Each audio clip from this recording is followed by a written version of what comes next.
Somos a força do coletivo. Somos a vontade de juntos fazermos mais. Somos a mão que incentiva. O primeiro passo de um salto. Somos a alegria do encontro. O espaço que se compartilha. O tempo que se doa. O futuro que se constrói.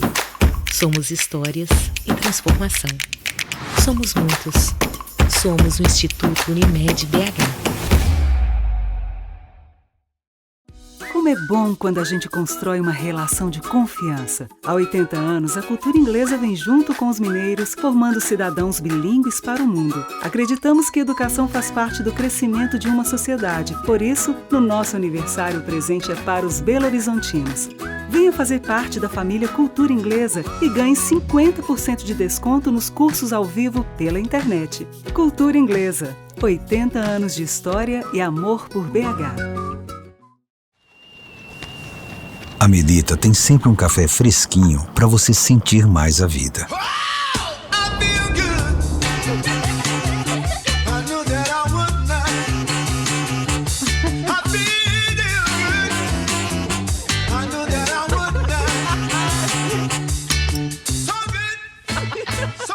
Seja qual for o seu preferido. Melita, café fresquinho para sentir mais a vida.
Muito bem, boa noite, muito obrigado pela presença de todo mundo aqui.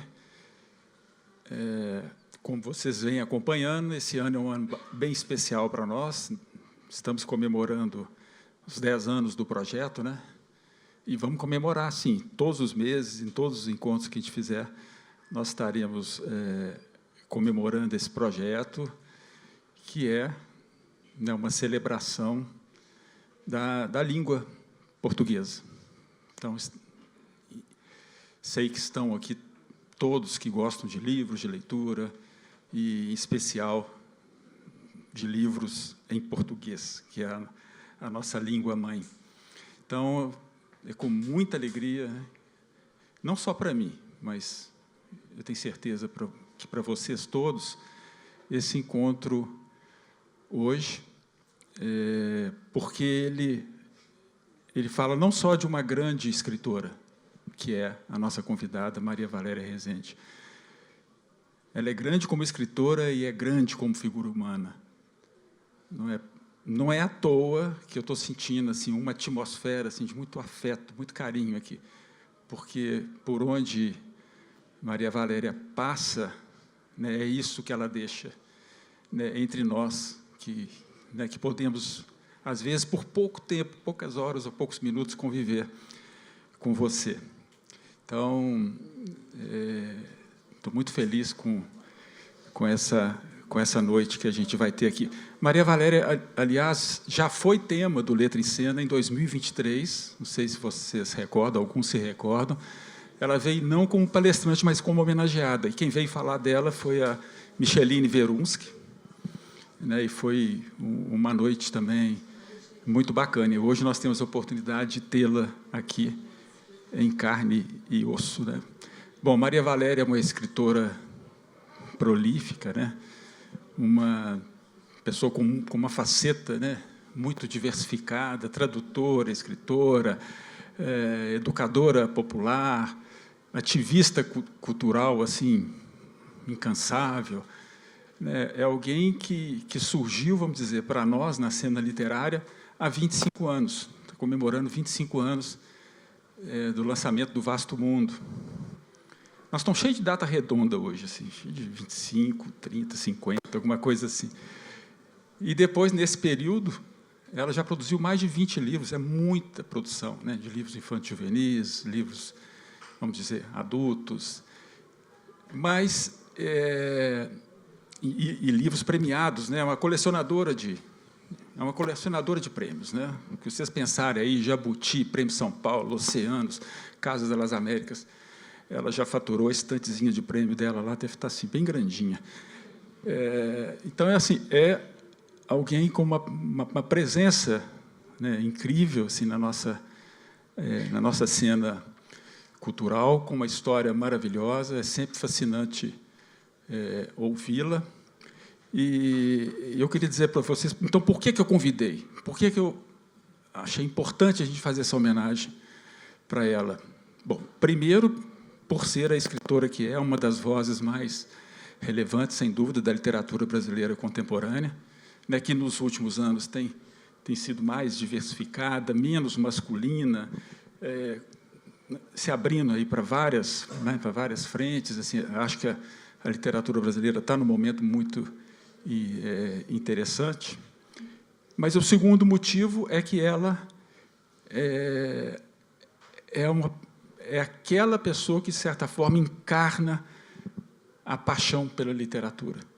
Alguém que professa a fé na palavra, né? Que eu acho que é a palavra, né?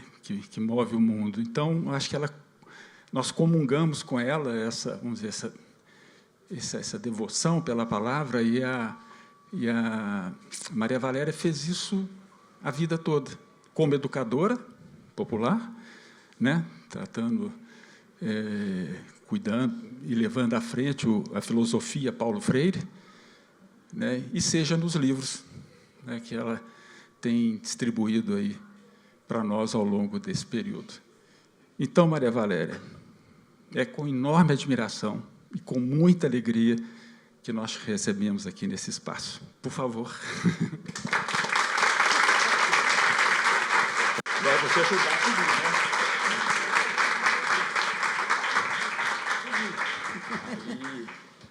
Nós vamos conversar um pouco, o público também vai ter oportunidade de te ouvir.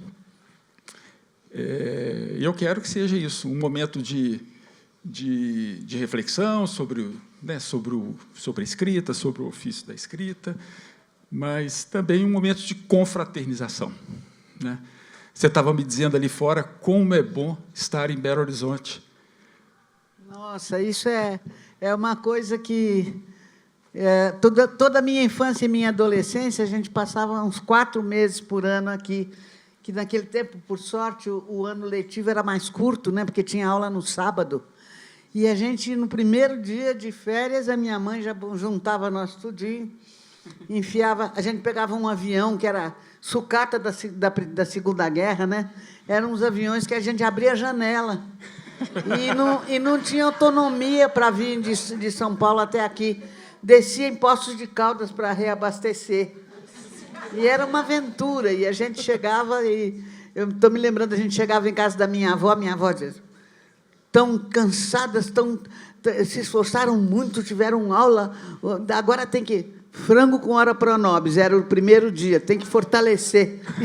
Era frango com ora pro nobis, era o primeiro dia que a gente estava na casa da vovó. A sua mãe é mineira? Minha mãe mineira, meu avô, minha avó e minha mãe eram de Passos, mas vovô veio em 1925, já vieram para cá, para Belo Horizonte.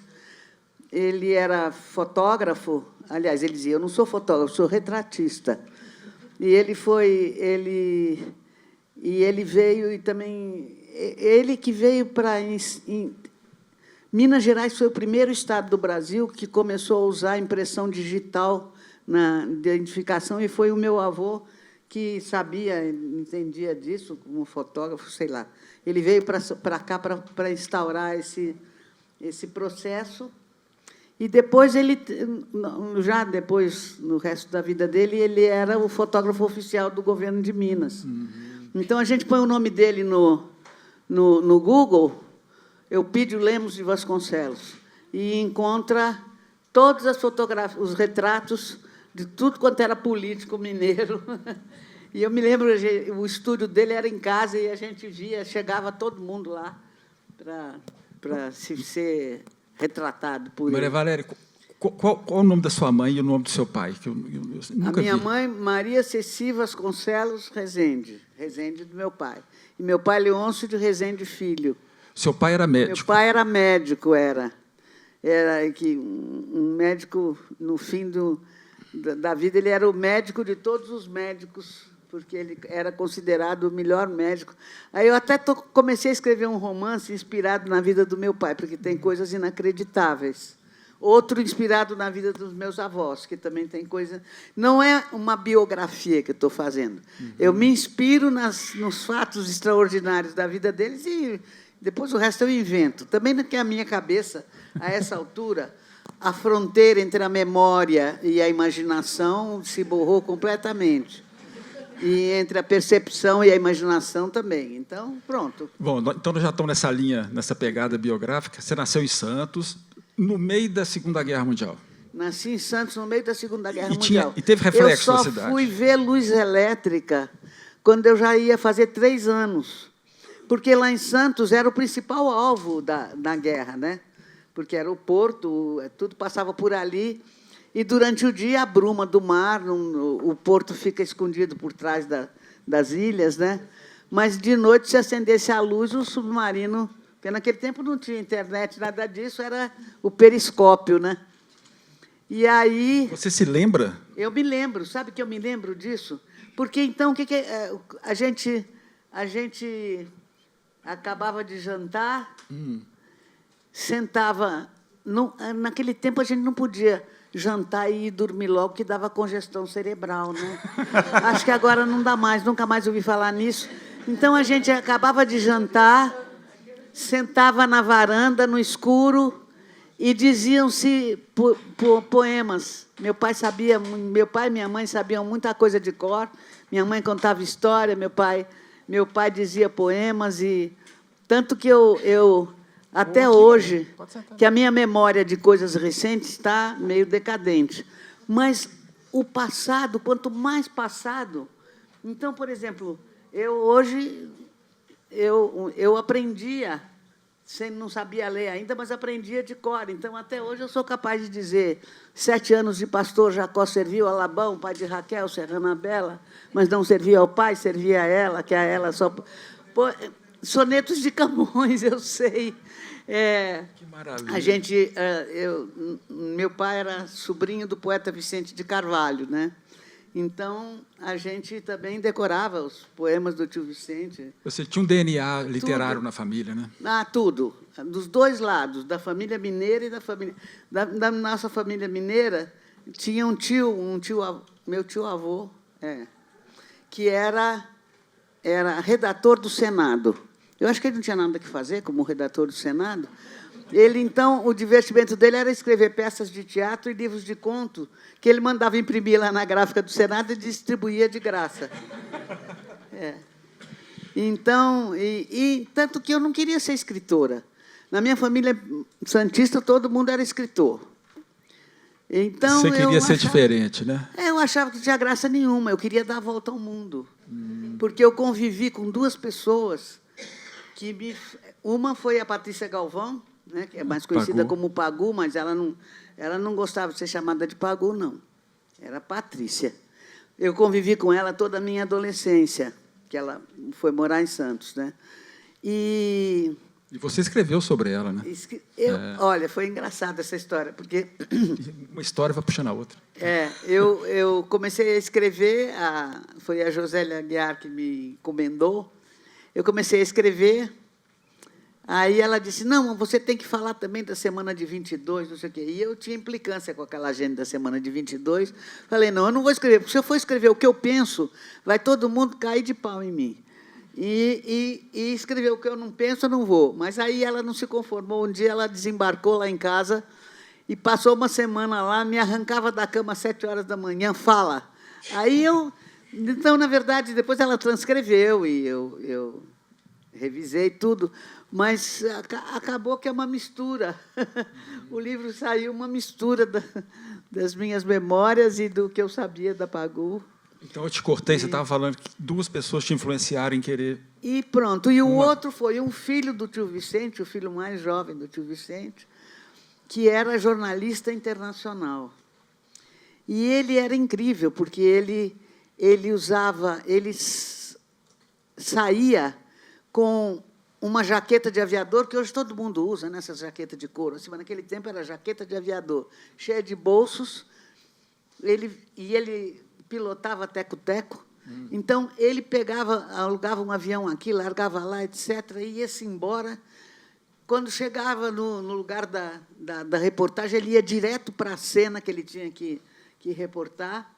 E só depois que ele tinha telegrafado a reportagem dele para o Estadão, que era do tio dele, aí que ele ia comprar uma muda de roupa e procurar um hotel. E, de onde ele andava, ele mandava um cartão postal para mim, que chegava muito depois dele, porque o cartão vinha de navio e ele vinha de... Então, e ele já tinha dado a volta e contava para mim. Então, eu queria era dar a volta ao mundo. Eu não queria ficar trancada num canto escrevendo livro. Entendeu? Não achava graça nenhuma. Inclusive, até uma certa idade, eu achava que escrever um livro, todo mundo ia escrever uma vez na vida. Que era uma coisa assim. Naquele tempo, tinha etapas, né, na vida da gente. A gente, com 7 anos, caía os dentes, fazia a primeira comunhão. Com 15 anos, ia no primeiro baile de vestido comprido. E eu achava que era assim, que um dia escrevia um livro. Depois eu descobri que não era, mas antes de aprender a escrever, eu já inventava minhas histórias, pegava o papelzinho, cortava, pedia para passar uma costura no meio, na máquina, minha mãe ou minha avó. Depois eu ditava para minha mãe escrever com a letra dela, porque eu não sabia escrever. Depois eu desenhava e distribuía 4, 5 exemplares assim. E o pessoal dizia: já leu o último livro da Maria Valéria, do mesmo jeito que falava do tio fulano, da tia... Sabe, eu achava que era uma coisa que não tinha graça. Na verdade, eu não comecei a escrever aos 60 anos. Eu escrevi sempre, só que, como eu optei por ser educadora popular, quem assinava tudo que eu escrevi não sei quantas peças de teatro, folheto de cordel, novela de rádio, mas quem assinava era o Serviço de Educação Popular, não era eu. Você, então, parece que a sua madrinha, que você visitava muito aqui em Belo Horizonte, ela te mandou uma peça de teatro que você escreveu. Pois é. Quando minha madrinha morreu, as minhas primas, tem 2 que estão por aqui, acharam nas coisas dela datilografado, uma peça de teatro escrita por mim, que foi escrita e datilografada por mim. Por quê? A gente morava... A casa do meu avô era na única quadra plana da rua Tomás Gonzaga, que é entre Rio de Janeiro e São Paulo. E, até nos primeiros anos da minha vida, o Ciro dos Anjos morava na mesma quadra. E ele tinha um filho da minha idade, nós éramos inseparáveis, os 2. E eu me lembro, e o vovô ficava dizendo assim: fiquem brincando aqui, não vão para lá atrapalhar, que Ciro está escrevendo. E eu corria, e eu espiava pela janela e via. Ele, de fato, ele tinha um escritório que era no térreo, assim, e eu via, através da grade, ele batendo a máquina. Aí, quando o vovô, eu disse que eu queria escrever um livro, o meu avô disse: está aqui, está, papel e lápis. Aí eu já tinha começado, já estava escrevendo. Aí eu disse: não, escritor, livro não se escreve assim, se escreve na máquina. Aí o vovô botou um tamborete em cima da máquina e eu comecei a escrever. E esse texto que elas encontraram é uma peça de teatro. E aí eu me lembrei como é que era. O meu avô tinha, na casa dele, além da casa da moradia, era uma galeria de arte e um antiquário. Então, cada vez que a gente chegava, era outra casa, porque ele tinha vendido os móveis, as quadros, tudo, né? E tinha umas cortinas entre cada uma sala e outra para não atrapalhar, né? E, para mim, aquilo era teatro. Então, aí eu me lembrei como é que eu fazia. Lá no fundo da casa tinha uma arca de jacarandá, muito bonita, antiga, assim, onde deixavam guardados tudo que era fantasias dos carnavais passados, vestidos de baile, fraque que não estava mais em uso, não sei o quê, que era para a gente brincar. Aí eu me lembrei como é que eu fazia. Eu juntava a criançada toda que tinha por ali, depois eu ia lá na arca, experimentava as roupas, até ver o que podia caber num, botava por cima. A partir daí, eu criava os personagens e, a partir daí, a história. Ou seja, eu fazia uma peça de teatro que começava no fim. Era tudo ao contrário. E eu sei que eu sempre digo, eu tive uma sorte danada, porque nós nascemos em duas famílias de escritores e de artistas. E a minha mãe, que era uma grande educadora, ela trabalhou com a doutora Helena Antipoffer, que foi aluna dela, e trabalhou com ela no Pestalozzi e tudo. A mamãe, ela tinha um princípio: criança perguntou, está na hora de saber. E tudo que a gente queria mexer. Eu, com 8, 9 anos, eu trabalhava com uma serra circular na oficina de restauração do meu avô.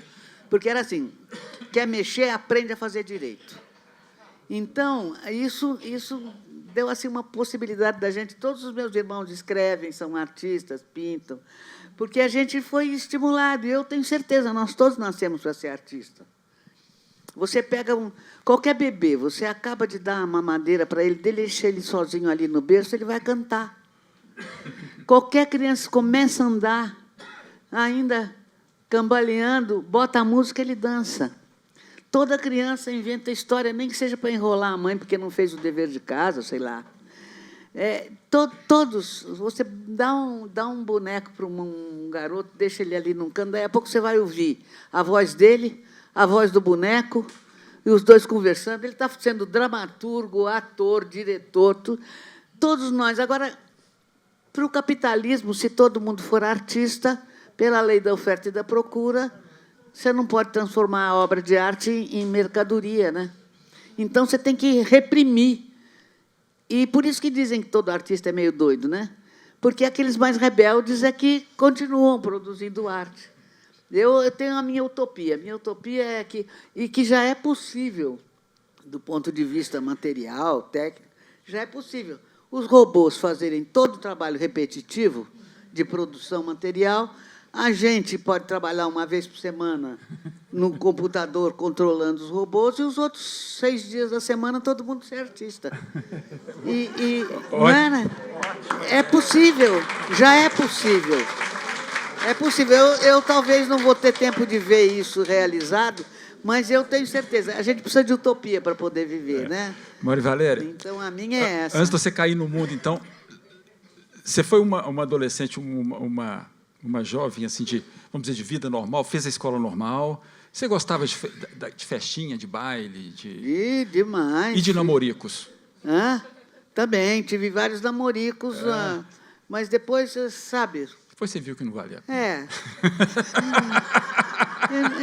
Eu queria andar pelo mundo, eu queria dar a volta ao mundo, sabe? E quando é que depois você eu sou de uma geração que não existia adolescência. A gente era criança, virava mocinha. E aí já começava a perguntar: você já resolveu se você quer casar ou quer ser freira?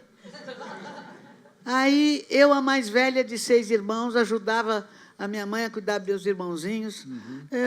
Eu queria dar a volta ao mundo. Então, depois eu descobri que as freiras do colégio que eu estudava, elas andavam pelo mundo inteiro, era gente de todo lugar. Aí você já tinha saído de Santos ou já estava em São Paulo? Não, estava em Santos ainda. Estava em Santos ainda. Eu vivi em Santos até os 18 anos.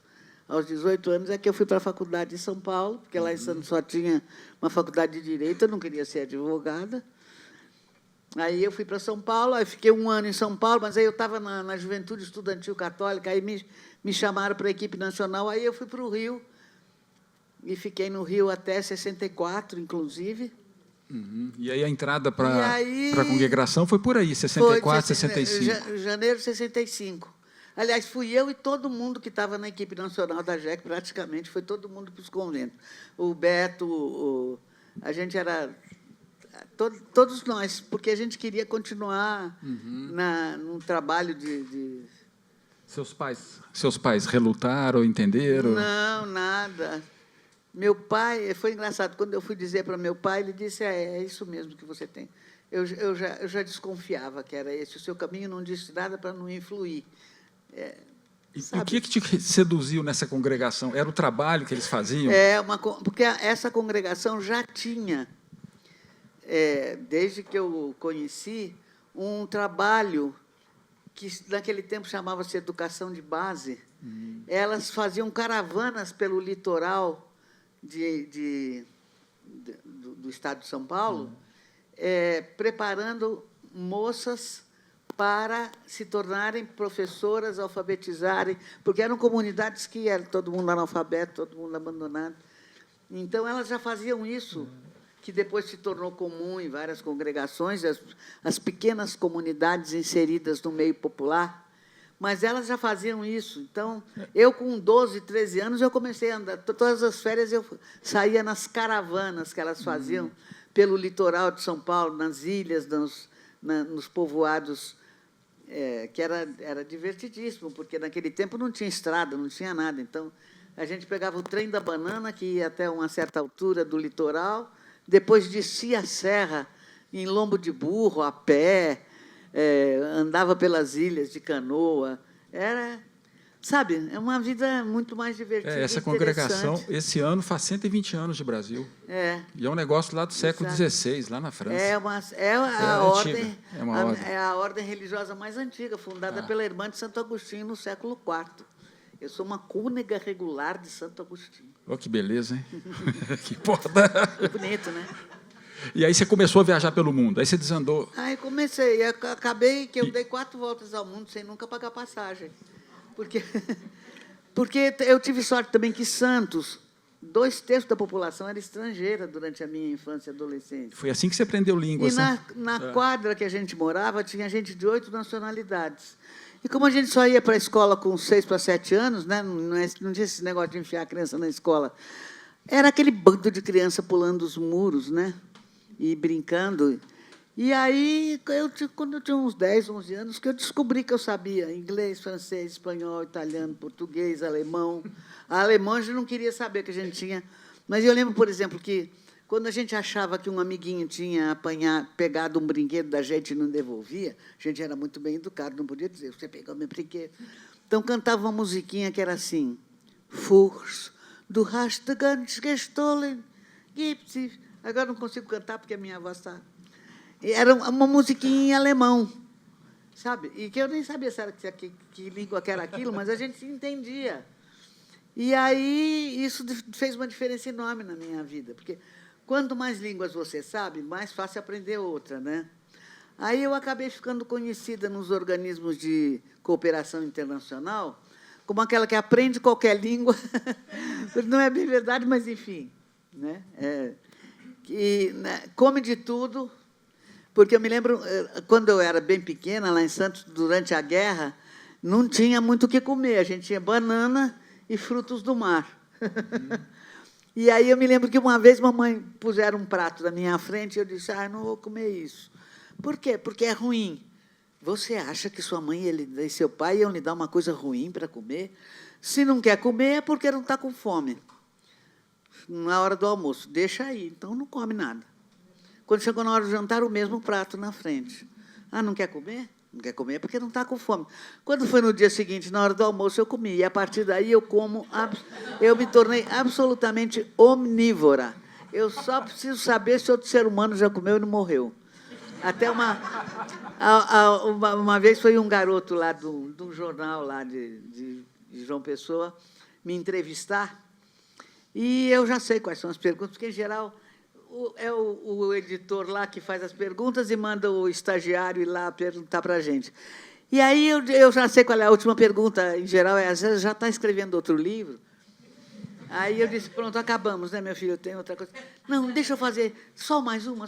Aí eu percebi que era a pergunta que ele tinha imaginado para poder mostrar para o editor que ele não era besta, que ele sabia fazer pergunta. Aí eu disse, faça. Ele disse, a senhora pode resumir a sua vida em 4 frases? Eu falei, meu Deus. Mas aí eu tive uma ideia, posso? Eu aprendi a comer tanajura no Brejo da Paraíba. Eu aprendi a comer lagarta de fogo em Dakar. Eu aprendi a comer lesma em Paris, que chamam de escargot, não sei o quê, porque é mais bonito, mas é lesma mesmo. E aprendi a comer escorpião grelhado na China. Tá bom para você? O menino ficou numa alegria. E é verdade, sabe? Eu me tornei omnívora. Eu só preciso saber se outro ser humano já comeu e não morreu. Eu como e acho bom. E aí te mandavam para os piores lugares também, né? Aí porque todo mundo sabia que você topava. Uma vez eu passei, em 1988, eu passei 8 meses na China, e foi uma viagem ao mesmo tempo, no tempo e no espaço, porque eles tinham acabado de construir Shenzhen, entre Cantão e Hong Kong, para começar a modernização, que era a cidade que começou com a industrialização, etc. E eu comecei a minha viagem de Pequim. E eu estava... houve cristãos na China desde o século XVI, inclusive tinha um jesuíta que foi conselheiro do imperador, etc. Então, o organismo da Igreja Canadense, chama-se Développement IP, financiava projetos de agricultores e pescadores chineses e queria alguém que avaliasse, que fosse lá. Aí me mandaram lá, fui. Então, eu fui em aldeias nas montanhas, onde eles nunca tinham visto um ocidental. Era a coisa mais engraçada, porque eu andava na rua, era que nem o elefante do circo que chegou, a criançada pulando em volta, assim. Então, eu vi coisas que... E de Pequim ainda não tinha começado modernização nenhuma. Então, eu fui descendo e vendo aquilo aos poucos. Eu tive chances na vida assim, incríveis. Uma vez eu passei... Logo que saíram os indonésios do Timor-Leste, lá fui eu para lá, passei 8 meses também no Timor-Leste. E é verdade, muito tempo da minha vida no Haiti. E é verdade que a gente aprende, sim, com uma certa facilidade, né? Eu, depois de um tempo, se eu quiser falar creole haitiano aqui, agora não sai. Mas eu chegando lá, em 24 horas, eu estou falando. Mas chinês não dá, né? Hã? Falar chinês, não. Mandarim. Olha, agora não lembro muito bem, mas os 8 meses que eu passei na China, eu realmente conseguia, assim, coisas básicas, né, É que nem o meu alemão, por exemplo, dá para eu não me perder na rua e não passar fome na Alemanha. Não vai mais longe do que isso. Mas você mistura tudo e se entende, né? E a sua experiência, não só no mundo, mas a sua experiência no Brasil também, pelos rincões. Você conheceu o Brasil inteiro, né? O Brasil inteiro, o Brasil inteiro, a América Latina inteira. E isso é vital para a sua obra, né? Te alimenta. Pois é, porque... E depois, sabe o quê? Eu realmente tive a sorte de encontrar Paulo Freire quando eu tinha 18 anos. E, a partir daí, para mim, foi... Porque ele era como se ele estivesse me explicando o que eu sempre quis fazer.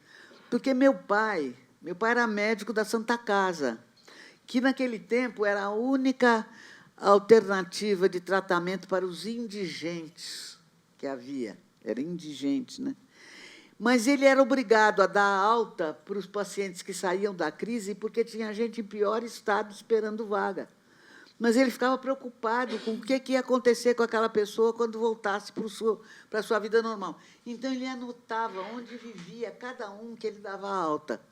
E, quando chegava sábado e domingo, se ele não tivesse plantão do pronto-socorro, não sei o quê, o papai acordava 4 horas da manhã, e combinava com um pescador para vir buscá-lo com a catraia, para ir nas ilhas, nas praias, com as comunidades de pescador, ou subia os morros, onde tinha as favelas, onde quem vivia eram os portugueses, os minhotos, sobretudo, que eram os mais pobres lá em Santos.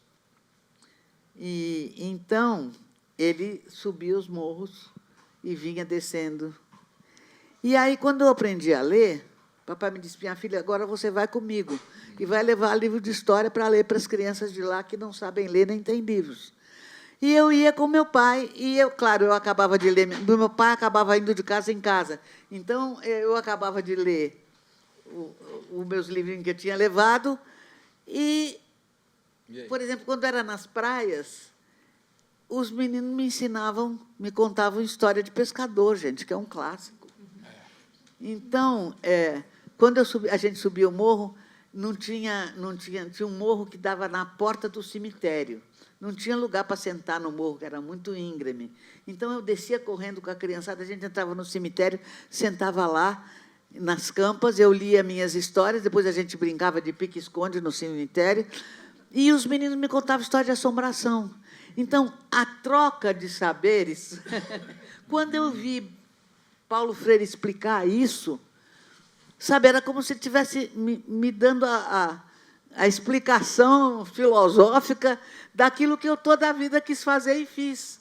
Então, que era o sonho da minha vida. Então, pronto, foi uma coisa assim... O que esse país poderia ter sido, hein, se um Paulo Freire tivesse seguido adiante?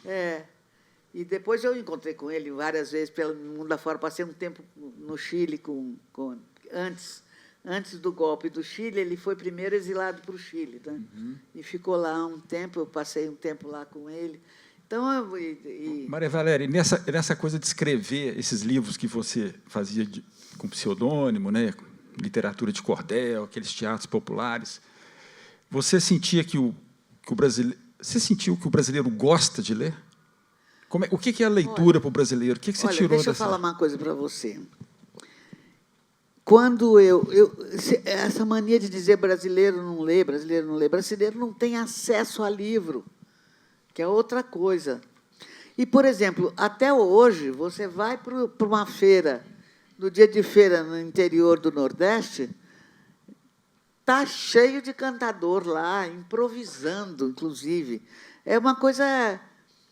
E é literatura. A literatura nasceu oral. A escrita apareceu para facilitar a transmissão dessas histórias. Então, eu me lembro que, quando eu cheguei no Nordeste a primeira vez, no primeiro dia de feira, eu cheguei lá e eu vi, estava numa barraquinha, o saco de feijão a granel, o saco de farinha a granel, um saco de arroz a granel e um cordão pendurado com os folhetos de cordel. Ou seja, a banquinha dos gêneros de primeira necessidade. E aí eu estava ali espantado olhando aquilo, chegou um senhorzinho com um folheto de cordel que estava oval, porque já tinha gasto as quinas, e estava marrom, assim. Aí ele chegou: moço, tem outro desse aqui que o meu já gastou? Aquilo, para mim, foi uma revelação, porque a gente é acostumado, muitas vezes você encontra... Eu conheci bibliotecários cujo sonho era que ninguém pegasse livro nenhum para ler, para não estragar os livros. E ali era outra percepção. É o livro como bem de consumo, né? E aí eu olhei, que coisa, era Carlos Magno e os 12 pares de França. Poxa, era... Eu me lembro quando eu fiz língua e literatura francesa, que naquele tempo não tinha teoria literária, a gente tinha que ler da Chanson de Roland até Sartre, Camus, que era o que estava se publicando naquela época. Era aquilo que eles estavam lendo, Chanson de Roland, Carlos Magno, os 12 pares de França. É uma coisa... E aí eu comecei... Pronto, o tempo todo que eu vivi no interior do Nordeste, foram 15 anos, no dia de feira, ninguém me inventasse nada, porque eu, 4 horas da manhã, de pé para a feira, até meio-dia, ouvindo o cantador. Tanto que foi engraçado que eu, quando começo a escrever minhas coisas, eu preciso que eu leia em voz alta. Aí eu tinha uma irmã na minha comunidade, que agora já está no céu, a irmã Isabel, portuguesa, farista, e ela era a minha vítima preferida, porque estava em casa. Aí, quando eu comecei a escrever O Voo da Guará Vermelha, eu tinha escrito umas 30 páginas, pedi para ela: você pode ouvir? Ah, posso ouvir. Aí eu comecei a ler para ela. Aí, depois de algumas páginas, ela disse: eu não sabia que era cordel que você estava escrevendo. E aí que me dei conta. O livro está quase todo em heptassílabos. E foi sem querer, foi porque o ritmo... Hoje eu tenho até uma hipótese sobre isso, porque em todas as culturas, na verdade, o haikai é 575, quase mesmo os clássicos de 12 sílabas, mas são dois, tem uma cisão no meio, são duas emissões de 6 sílabas, né? Que eu acho que é uma coisa intuitiva que a humanidade toda fez, que é organizar o pensamento de maneira que caiba na nossa respiração. Então, né? E até hoje você tem esse sistema assim, de ler em voz alta? Sempre. O que eu escrevo eu tenho que ler em voz alta. Eu arranjo uma vítima para ouvir. Agora, ultimamente eu tenho escrito mais conto do que... Porque lá em João Pessoa a gente tem o Clube do Conto da Paraíba, que já tem mais de 20 anos, em que a gente se reúne todo sábado a partir das 4h. Cada semana a gente escolhe um tema, tem uma votação. Clube do livro? Clube do Conto. Do conto. E tem o desafio, todo mundo escrever um conto em torno daquele tema. O que é uma disciplina maravilhosa, porque você passa a semana toda matutando para pensar o que eu posso dizer com essa palavra aqui que não vai passar pela cabeça de ninguém. Então, é um exercício, ou seja, eu escrevo 50 contos por ano, né? E depois eu esqueço deles. Até o último livro meu que saiu, essas recapitulações, foi a Raquel, da 34, que é paraibana, e ela vai sempre lá visitar a mãe e se enfia lá em casa, e vai lá nas minhas sucatas de computador catar o que está perdido lá, que eu esqueci. E ela que achou esses contos todos que brincam com outros escritores, né? Então, esses escritos que você fazia, eles eram muito populares? Talvez você fosse best-seller, assim. Talvez você nunca tenha sido tão lida quanto nesses livros populares. Porque não sei, circula demais, né? Não sei. Bom, então nós estamos falando primeiro de uma pessoa que já escrevia, mas não publicava. Como é que surgiu essa coisa? Como é que surgiu esse negócio de publicar com o seu nome? Olha, foi uma brincadeira. Olha, a minha avó, que era sobrinha do poeta Vicente de Carvalho, que era uma grande leitora, ela nunca se conformou de eu não querer ser escritora, porque ela achava que eu escrevia muito bem. Como eu lia, e todo mundo lá em casa lia, e a gente, lá em casa só... A televisão, quando apareceu, eu já tinha 13 anos, ou 14. E só passava raio e trovoada também, né? Não tinha graça nenhuma. Era só para o meu pai... Lá em casa só foi ter televisão quando eu já tinha uns 16, 17 anos, e era para o meu pai ver o jogo do Santos só, porque o resto não... Então, a gente... Tempo livre era para ler.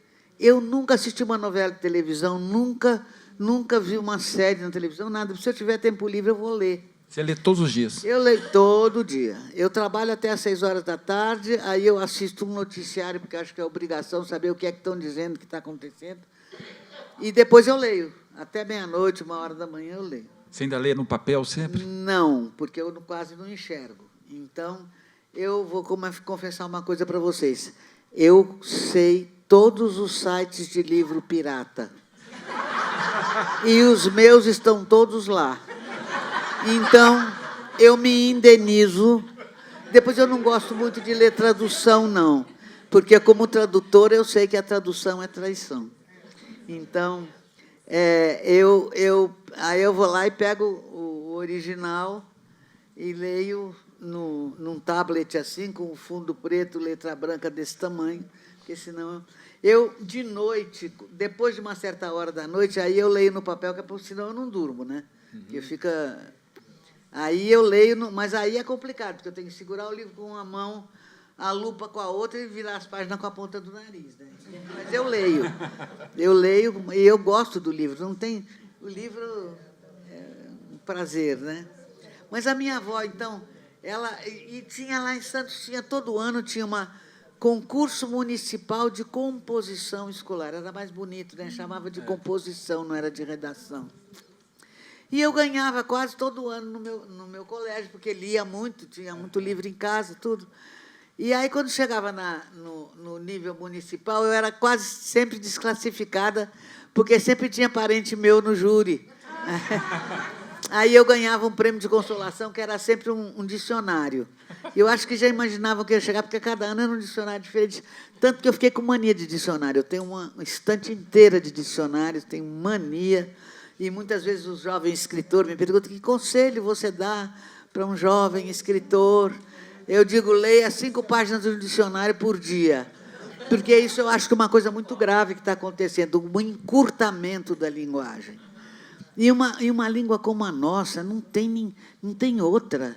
Nós temos palavras que têm 20, 30 sinônimos, de origem grega, romana, árabe. Por exemplo, de não sei quantas etnias africanas, de não sei quantas etnias indígenas.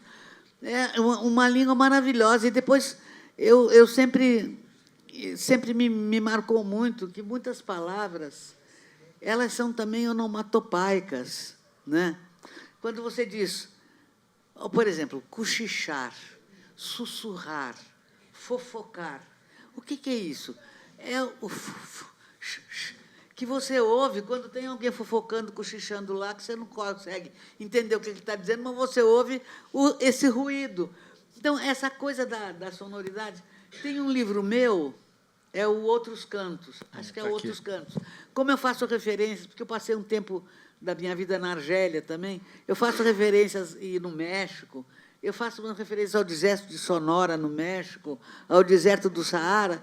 Aí eu falei, aí eu peguei, mexi o meu texto inteirinho, todas as palavras que tinham um sinônimo de origem árabe, eu escolhi aquele. Ninguém percebeu. De tal maneira, o vocabulário do Nordeste é cheio de vocabulário árabe, de origem árabe. Porque o Nordeste, quando começaram... Ele foi o Brasil, né? O primeiro Brasil foi o Nordeste. E depois, quando começaram a produzir cana e açúcar no Caribe, o Nordeste decaiu e veio para Minas Gerais, né? E nunca teve muita imigração estrangeira, nada.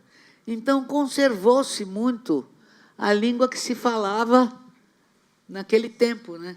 E agora, com essa coisa de escrever no celular, estão abolindo as vogais, né? Não, estão abolindo as vogais. Então, está terrível. Não sei se vocês já repararam, por exemplo, assim, ninguém mais ouve nada, só escuta. Ora, escutar e ouvir não é a mesma coisa. Então, se eu for dizer daqui a pouco, se eu for dizer para alguém, olha, passei um tempão escutando atrás da porta e não consegui ouvir a conversa, ninguém vai me entender. Porque escutar é querer, pôr-se na atitude de querer ouvir. E ouvir é outra coisa. Falar e dizer também não é a mesma coisa. Tinha uma expressão que a gente usava muito antigamente, que era fulano fala e não diz nada. Dizer tem a ver com o conteúdo, e falar é emitir palavras. Então, estão empobrecendo a nossa linguagem, né? E isso eu acho uma coisa tristíssima, porque a literatura está sofrendo com isso. E agora que parece assim que publicar um livro virou um berloque indispensável na vida de qualquer famoso, né?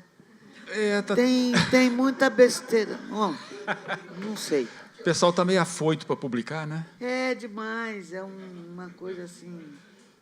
Como ficou mais fácil, você pode mandar imprimir de 20 em 20. É que eu esqueci de falar, entre os livros dela que eu tenho aqui. Essa é uma edição mais antiga, né? O Voo da Guará Vermelha. Tá mas aqui. Edição. Mas aí, como que saiu o primeiro livro, foi porque eu morei durante um tempo, quando eu fui para o Nordeste, eu morava num povoado onde eu não tinha nenhuma remuneração. Eu vivia de troca de serviços e bens direto com o povo. Então, eu alfabetizava os adultos, e as crianças também, eu escrevia e lia todas as cartas, enfim, eu lia os folhetos de cordel para eles, que eles compravam na feira, na cidade maior, e não sabiam ler, ficavam esperando quem lesse. E aí, quando eu abria a minha janelinha de manhã, já tinha lá um saquinho de feijão verde, 3 ovinhos de capoeira, um pauzinho de macaxeira, e era uma maravilha. Mas, quando eu ia viajar a trabalho, que eu ia encontrar as pessoas, eu não tinha um tostão para comprar um presente para ninguém. Então, o que eu fazia?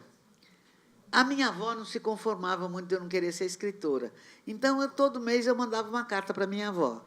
E eu dizia, querida vovó, estou sentada aqui na frente da janela da minha casinha, estou vendo passar fulano. Aí eu inventava a história do fulano, depois um beijo da sua neta e mandava para ela. Quando eu fazia sempre com carbono, então eu guardava uma cópia, que isso foi uma mania. Eu fazia uns pífanos de taboca, que tinha uma amiga que tinha uma loja de artesanato de luxo lá em Olinda, e ela vendia para mim, era o único dinheirinho que eu tinha, mas só dava para comprar papel e carbono mesmo. E aí, então eu pegava, fazia uma cópia, assim, o querida vovó e o beijo da sua neta, para levar de presente para alguém, porque eu não tinha como comprar um presente, nada. E aí, uma vez eu cheguei em São Paulo e tinha trazido um conto desse para dar para minha irmã. Aí eu tinha uma reunião, aí o Frei Beto ia estar nessa reunião e me dei conta que era o dia do aniversário dele. Falei, eita. Aí levei para ele, falei para minha irmã, me dê isso aqui, depois te mando outro. E levei para ele, falei, está aqui seu presente de aniversário. E aí passaram-se uns 2, 3 anos, me ligou um editor dizendo, olha, eu estou aqui com um conto seu, já mostrei para os outros editores, todos concordam em que não é uma principiante, mas ninguém nunca viu o seu nome em lugar nenhum, queria que você mandasse tudo que tem. Eu falei, não, engano, não sou escritora, não mandei nada para nenhum editor. Aí ele começou a ler, eu reconheci que era aquela história. Aí eu fui catar as coisas, mas fiquei muito na dúvida, sabe? Porque o fato de alguém querer publicar não quer dizer que preste, senão não tinha livro ruim no mundo, né? Aí eu fiquei em dúvida, enrolei, mas acabei juntando tudo e vendo que dava realmente um livro, né? Aí eu vi o concurso Cidade de Belo Horizonte, aí eu mandei, falei, uai, com pseudônimo, o pior que pode acontecer é nada, né? E aí depois eu encontrei, numa caderneta minha de endereço, o endereço da Lígia Fagundes Telles, porque a minha tia, que era cronista e poeta, amiga dela, mandava entregar coisa para ela quando eu estava estudando em São Paulo.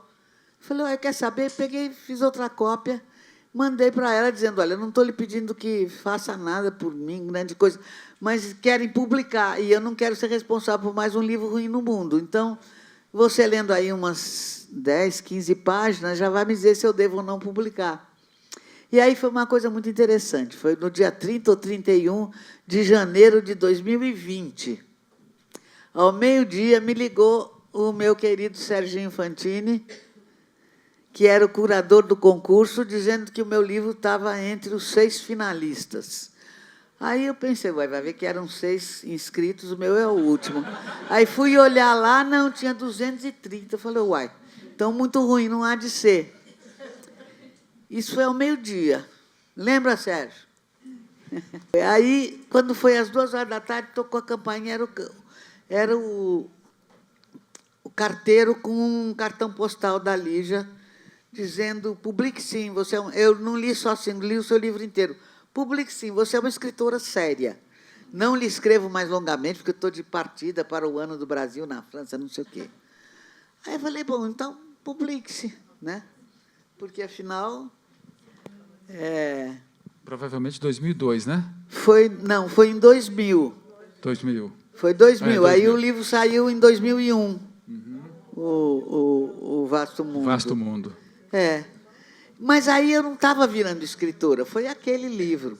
Mas aí eu assessorava um projeto que a gente inventou lá em João Pessoa, do Sindicato dos Trabalhadores da Construção Civil, que era de pôr escolas nos canteiros de obra, escolas noturnas nos canteiros de obra, onde os trabalhadores que eram do campo vinham trabalhar na cidade e ficavam alojados na própria construção. E aí a gente tinha criado esse programa, o Zé Peão. Se vocês botarem lá no Google Projeto Zé Peão, deve ter coisas ainda sobre... Depois veio a EJA e acabou. Mas aí, quando o livro chegou, eu dei um para o presidente do sindicato, que é um grande amigo meu, e ele tinha ido passar uns dias no sítio da família, no interior, me ligou, foi para o povoado, me ligou, foi no meu orelhão, ligou, Valéria, você arranja 260 livros desses para mim, por um preço que a gente possa pagar, porque eu já tenho 260 companheiros alfabetizados e não tem livro para eles lerem, porque livro de intelectual é muito chato. E livro de criança não serve para trabalhar, mas o seu livro, sim.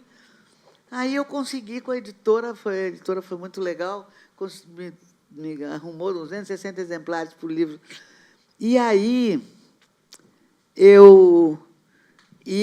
o sindicato, não, nós vamos fazer um lançamento que nem todo mundo faz. Eu falei, mas 260 homens na fila esperando para eu... Não, é assim, não é assim? É assim, eles têm que aprender que é assim. E eu sempre digo que eu acho que a partir do 10º autógrafo deve estar tudo borrado, porque quando eu vi eles pegando o livro e voltando para o auditório, foi num auditório de uma faculdade, para esperar a hora dos ônibus para voltar para o alojamento, e eu vi eles comentando, lendo, e um mostrando uma coisa para o outro e comentando. Eu me dei conta, poxa, isso é a continuação do meu trabalho de educação popular. Aí eu escrevi o Voo da Guará Vermelha, porque eu já sabia, eu estava participando dos programas, fazer programa de governo do PT, eu já sabia que ia se criar a EJA, tudo isso. Então, eu pensei, daqui a uns anos, o pessoal mais jovem não vai ter ideia de como era difícil aprender a ler no Brasil, porque o Mobral foi uma enrolação, né? Aí eu fiz o Voo da Guará Vermelha, que é a saga do rapaz que quer aprender a ler e não conseguia. E aí, pronto. Aí, Maria Valéria, já que você falou... É engraçado, porque esses meus 2 primeiros livros, O Vasto Mundo e o Voo da Guará, são os mais lidos, os mais que têm mais leitores, e são os que nunca foram premiados. Para ver como esse negócio de prêmio é jogo do bicho. Olha aqui, já que você citou, vamos chamar a Vanessa Perrone, que vai fazer uma leitura do primeiro capítulo do Voo da Guará Vermelha. Ela deu uma enxugada. Com sua licença. Ela deu uma pequena enxugada. Eu dei uma pequena enxugada nesse primeiro capítulo, que se chama Cinzento Encarnado. Bom, primeiro, boa noite a todas e a todos. Vamos lá. Das fomes e vontades do corpo, há muitos jeitos de se cuidar, porque, desde sempre, quase todo viver é isso. Mas agora, crescentemente, é uma fome da alma que aperreia Rosário. Fome de palavras, de sentimentos e de gentes. Fome que é assim uma sozinheza inteira, uma cegueira de olhos abertos, e vendo tudo o que há para ver aqui. Nenhum vivente. Os montes de brita e de areia cinzentos, a enorme alçada de concreto armado sem cor, os edifícios proibindo qualquer horizonte. Isso é tudo o que há para se ver, sem conhecer nem nascente nem poente, nem manhã nem tarde. Tudo tão nada que Rosário nem consegue evocar histórias que o façam saltar para outras vidas, porque seus olhos não encontram cores com que pintá-las. Fome de verdes, de amarelos, de encarnados. Um redemoinho de vento revira a areia solta, chamando Rosário para tentar os caminhos escondidos, escapar, buscar gente e pasto para a alma faminta. Veio por esses caminhos, enganando aqueles que espiam e mangam do sem letra. Rosário veio lançando perguntas ao vento e levou, com pedaços de papel sujo, e aqui arribou. Onde haviam tantos outros rosários, vindos das mesmas veredas, revestidos de cinzenta tristeza, e lhe disseram que ficasse se quisesse. Havia um telheiro e um giral onde se deitar, um caldeirão torto, feijão fiado, uma bica d'água e um balde. Havia pá enxada. Trabalhasse, traçasse o cimento e a areia. Comeu feijão, trabalhou, lavou-se e dormiu. Comeu feijão, trabalhou, lavou-se e dormiu. Comeu feijão, trabalhou, lavou-se, dormiu. Lembra-se, afinal, de uma história. Enche os bolsos com um punhado de brita e sai a esmo, segurando a caixa que nunca abandona, buscando cores da vida nas ruas vazias. Para onde fugiu a humanidade? Sumiu toda? Rosário vai deixando um rastro de pedrinhas para marcar o caminho de regresso, porque ainda não está pronto para soltar-se outra vez pelo mundo sem conhecer a volta. E ainda está devendo o feijão que comeu. Irene, cansada. Cansada, como custa esforço não pensar em nada. Como custa afastar o pensamento, a criança nos braços da velha, naquele barraco fincado na lama. O papel amarelo com o resultado do exame, o médico falando, e o tempo passando numa correria, quase todo dia já é segunda-feira, ir levar o dinheiro para a velha, e ver se o remédio prometido chegou, pegar o pacote de camisinhas e ouvir a assistente social lhe dizer que mude de vida. Irene ri, amargo e torto, com uma banda só da boca, para não deixar ver a falha nos dentes da outra banda, ainda que ninguém a veja agora, ainda que ninguém lhe olhe na cara de frente nunca. Engraçada aquela assistente social. Deixa essa vida. Está certo? Eu deixo essa vida. Não me importo se tudo acabar agorinha, mas a senhora vai tomar conta do menino e da velha? Era bom que Irene já quase nem consegue levar dinheiro toda semana. Muitos homens não querem nada com camisinha, vão procurar outra, e ela não pode fazer como Anjinha, querendo passar a doença para todo mundo com ódio. Irene não. Não pode fazer mal a nenhum vivente. Nenhum. Para de pensar, mulher. Pensa em nada. Pensa vazio, como essa rua. Deve ser a doença. Estou tão magra.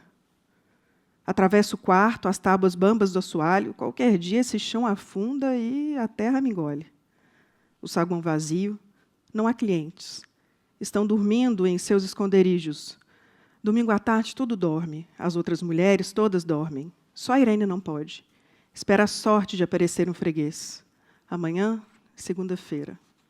O menino, a velha. Arrasta os pés pelo chão de mármore encardido até a porta do casarão. Olha outra vez o mormaço da rua e, quando abre de novo as pálpebras, vê o homem carregando a caixa, vindo em sua direção. Reanima-se. Vai ver é da roça, recém-chegado, daqueles que ainda têm cheiro de terra e mato. Novo, inocente, não custa tentar. Inocente vai pensar que camisinha é agrado, modernices de puta esperta. Vem, meu bem, vem. Rosário vê primeiro uma mancha vermelha em movimento. Luz, ar que alivia a garganta engasgada pelo cinzento. Só depois vê a mulher dentro do vestido encarnado, a metade de um sorriso aparecendo devagarinho na cara dela, a mão acenando repetidamente. Vem, vem. E ele vai. A mão da mulher na dele, o corredor, o quarto, um cheiro de humanidade antigo, múltiplo, concentrado, cores desmaiadas, manchadas, mais cores, todas as cores, em trapos de vestir, em colchas e cortinas, almofadas desbotadas, em imagens de santos, flores de plástico, bibelôs rachados, cores de vida fanada, mas vida ainda pulsante. Naquelas coisas cansadas como a mulher, sobreviventes como Rosário. Os olhos da mulher, o meio sorriso, as mãos dela desabotoando-lhe a camisa, empurrando-o para a cama, os dedos da mulher procurando caminhos para despertar-lhe o corpo que parece ausente, porque Rosário está entranhado no mundo das palavras, ansiando por elas, ouvi-las, dizê-las, trocá-las com alguém. Mas ela nada diz de sua boca. Impõe com as mãos febris, com as pernas magras, com o corpo esquálido de bicho fêmea, que ele lhe entregue seu corpo duro de bicho homem. Assim, sem palavras. E ele faz o que ela quer. Entrega o corpo, mas mantém desperto o espírito, tentando escolher as palavras que desejará oferecer a esta mulher quando ela estiver disposta a ouvi-lo. Irene larga a mão do homem, fecha a porta emperrada, olha a cama. Que bom seria simplesmente deitar-se e dormir para sempre. Mas amanhã é segunda-feira, o menino, a velha. A boca de Irene, profissional, mantém o arremedo de sorriso. Os dedos treinados encontram os botões da camisa e seguem além. Empurram para a cama. O melhor modo de vencer essa vontade enorme de dormir é fazer o que tem de ser feito. Rápido. Nem despe o vestido. Este não vai complicar nem exigir nada. É mesmo inocente, deixa-se levar. Aposto que no final vai dizer obrigado. Parece que nem quer. As mãos de Irene, a camisinha, os movimentos rápidos e pronto, acabado. Agora é receber o dinheiro, pô-lo para fora do quarto, lavar-se e dormir. Rosário deixou-a fazer o que quis e espera o que ela afinal dirá. Ele tem tantas palavras e não decidiu por qual começar. Aguarda a primeira palavra dela. São 15, moço. Rosálio não compreende. Olha a Irene, que lhe estende a mão aberta, pedinte. Tão pobre aquela mão. Ele ajeita a calça, a camisa e colhe na sua aquela mão oferecida, sentindo pena. O que é que há? Não vai pagar, não? Então clareia-se o entendimento, e Rosálio sabe o que é esta mulher e o que ele lhe deve. Há que pagar-lhe. Por isso ela fez o que fez, pelo dinheiro que ele não tem. Irene não quer crer no que ouve. Dinheiro eu não tenho nenhum. Amanhã é segunda-feira, não há nada para levar, nada, nada. Sente a revolta subindo-lhe no peito. Ladrão, sem vergonha, explorador. Ergue as mãos diante da cara para defender-se das pancadas que virão na certa. Nem se importa com a dor. Ele que bata, que a mate. Ela grita, safado, ladrão, quero meu dinheiro. Desculpe, dona, eu não sabia. Você quis. Eu mesmo nem queria, fiz por bem. A voz doce, o golpe que não vem, a raiva esmorecendo, a vontade de desistir de tudo, dormir. Mas amanhã é segunda-feira. Ela vê o volume nos bolsos dele, mete a mão e traz, cheia de brita, que atira pela janela. O dinheiro, cadê o dinheiro? Não tenho nada, desculpe. Irene, então, vê a caixa jogada no chão, tenta arrancar o cadeado. É ali, com certeza, me dá a merda dessa chave. Só então repara na corrente com a chave que ele tira do pescoço e lhe entrega, sem resistência. Dentro da caixa, um bodoque, um peão e livros velhos. Muitos. Quase redondos de tão gastos os cantos. Irene, por um instante, volta à varanda da casa velha, tonteia, cansaço, dormir na rede. Mas amanhã é segunda-feira. Procura entre as páginas dos livros, um por um, e nada encontra, só palavras. Para que servem? Palavras. Quer rasgar os livros, mas as mãos já não têm força. Levanta a mão trêmula, querendo ameaçar. Avança para o homem que não se esquiva, não defende. Estende os braços e oferece o peito aberto. Há quanto? Quanto tempo Irene não sabe o que é um peito aberto onde encostar-se? Apoiar-se nesse peito duro e brando é como chegar, enfim, a um lugar de seu. É como voltar ao início, onde ainda nada se perdeu, onde ela ainda está inteira, onde ainda não há segundas-feiras. Rosálio sente dó, tanto dó dessa mulher, faz lembrar aquela guará vermelha de pernas longas e finas, que ele uma vez encontrou enredada nos galhos de um espinheiro, as pernas ainda mais rubras, tintas de sangue, que ele soltou e quisera curar, mas que a arisca fugiu dele, para quem sabe, sangrar até morrer sozinha, desamparada. Mas essa não. Esta vem cair no seu peito, não foge. Rosálio não deixa, faz dos braços cerca em volta dela, embala devagarinho e começa a contar. Rosálio nem sabe por que conta essa história triste. Só conta devagar, desenhando os detalhes e sentindo tornar-se mais leve o tremor daquela ave guará, que tem nos braços, interrompendo-se em soluços, o peito umedecendo-se. Conta, homem, conta mais. É cedo para ir-se embora, nem o dia clareou. Enquanto durar a noite, conta. Conta para eu sonhar. Irene pede, logo ela, que, por não querer pedir nunca favor a ninguém, nada tem. Conta de onde você veio. Rosálio lembra o serviço, o feijão que deve aos outros. Sabe que tem que voltar para o lugar cor de cinza, mas deve a ela também. E só palavras tem para lhe pagar. Vai buscando na memória mais coisas para contar, mas a mulher já adormece. E adormece sorrindo. Sorri um sorriso desfalcado, mas aberto, que não tem o que esconder. Rosálio sai de mansinho, segue o caminho das pedras, vai largando as que lhe restam para reforçar o fio que o pode trazer de volta. O coração, agora mais vermelho, lhe diz que amanhã mesmo volta. Maria Valéria Rezende. Obrigada.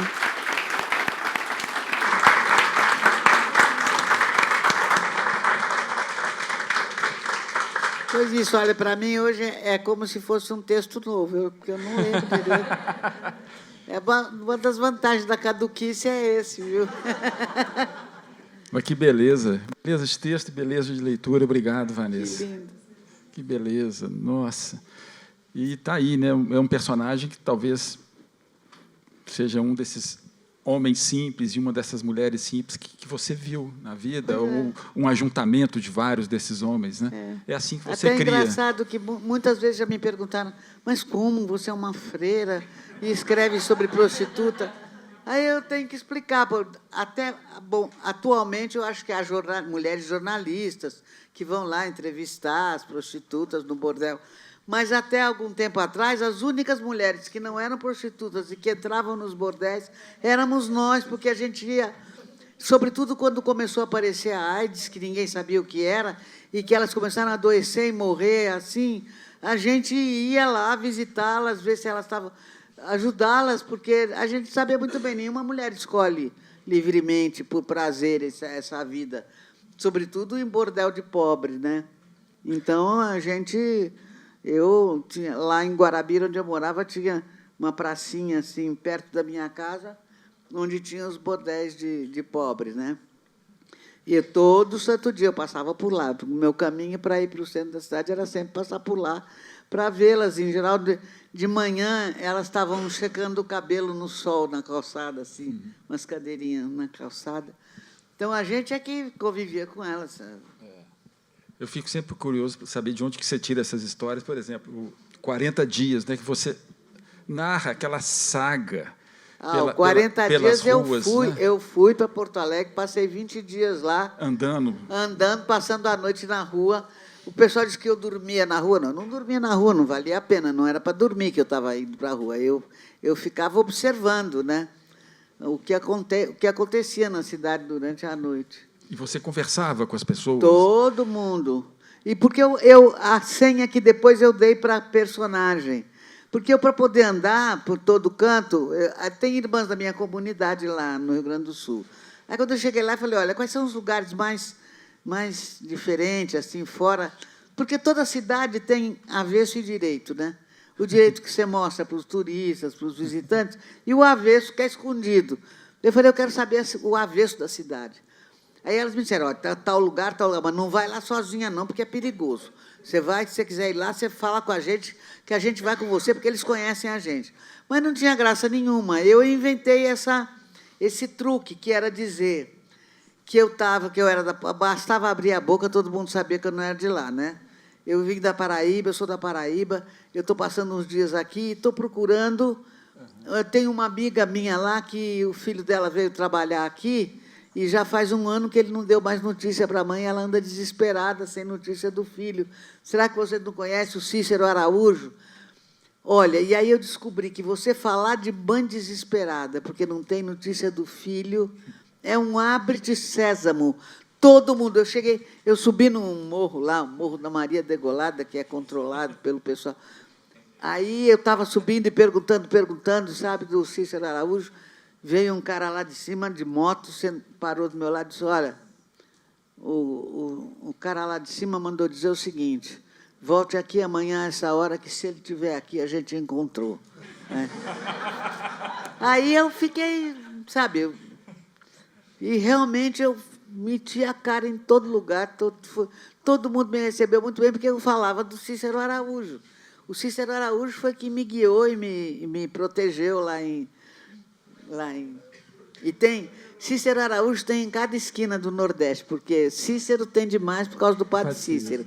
E Araújo, eu desconfio que deve ter sido o nome do primeiro português que fugiu do navio e ficou lá pelo Nordeste, porque tem Araújo em tudo quanto é esquina.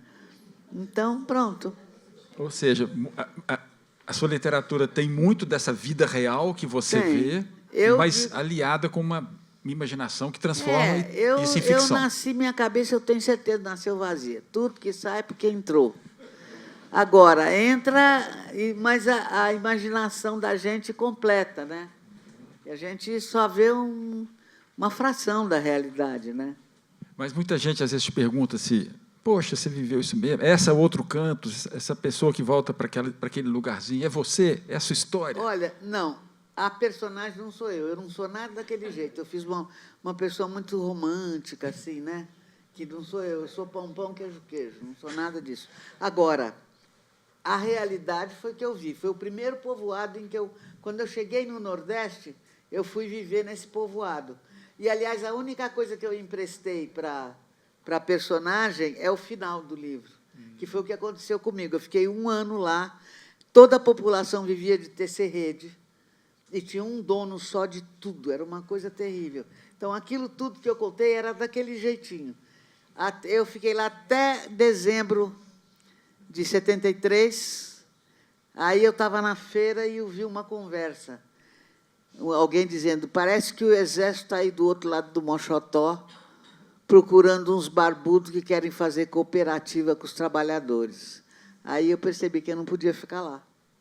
Porque você... Aí eu fui embora para Olinda e Recife, porque eu percebi que eu tinha que me esconder num lugar, porque eu tinha saído de São Paulo, porque eu não podia mais ficar em São Paulo, tinha passado 1 ano e meio fora do Brasil e tinha voltado direto lá para o sertão. Aí percebi que eu tinha que ir para um lugar grande, que era para a gente não aparecer, porque os lugares do interior de onde só se sai, nunca chega ninguém. Naquele tempo, agora está tudo muito diferente. Mas, naquele tempo, era um farol aceso, né? Uma pessoa que veio de fora para se meter lá. Então, você tinha medo de ser presa? Tinha, mas nunca... Me pegaram uma vez, mas me pegaram mais de uma vez, mas eu me fazia de besta, tão besta, que eu até pensei em me tornar atriz naquele tempo, porque eu enrolei os homens de tal maneira que eles me soltavam. Então, cara de pau, né, Marta? E aí é engraçado isso, porque, por exemplo, eu passei o tempo que eu estava em São Paulo, eu ia toda semana visitar os presos. E fui eu que tirei todas as cartas do Beto lá de dentro, dentro dos cintos. Eles começaram a fazer artesanato e faziam... E aí que você conheceu o Beto? Não, foi o Beto assim? eu conhecia desde criança, desde a adolescência, da pré-adolescência. Tá. Porque a minha mãe e a mãe dele foram colegas de colégio também. Tá, e a gente vinha as férias para cá. E depois a gente estava na JEC, e fomos da equipe nacional da JEC juntos e tudo. Entramos no convento com... Então, você tirava as cartas clandestinamente. E aí, eu que tirava as cartas dele e levei para a Itália. E o primeiro livro dele foi o Cartas da Sotterranea e della Storia.